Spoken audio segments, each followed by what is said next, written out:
Everyone, আজকে আমি একটু চিকেন রান্না ট্রাই করলাম। তো এখানে দেখে নিচ্ছি আলু ভেজে নিয়েছি আগে, তারপর এখানে চিকেন যতটা পরিমাণে আমাদের দরকার ততটা পরিমাণে নিয়েছি। তো তারপরে ভালোভাবে ধুয়ে নিয়েছি চিকেনটাকে, যেন কোনো ময়লা বা কোনো কিছু না থাকে। তারপরে এই তো দেখো সব মশলা সব এক জায়গায় করে রেখে দিয়েছি, তাড়াতাড়ি রান্নাটা হয়ে যায়।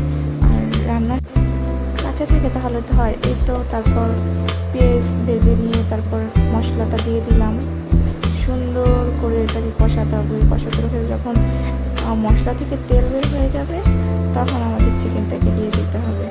এই তো দেখো এখন আমি মশলাটাও ভালো করে কষানো হয়ে গেল, খুব সুন্দর করে উপর দিয়ে দেখো তেলও ছেড়ে দিয়েছে। এবার আমরা সব চিকেনগুলো এটার মধ্যে দিয়ে দেবো আস্তে আস্তে করে। তো সব চিকেনগুলো এখানে দিতেছি। তো আমি ভাবতেছিলাম মশলা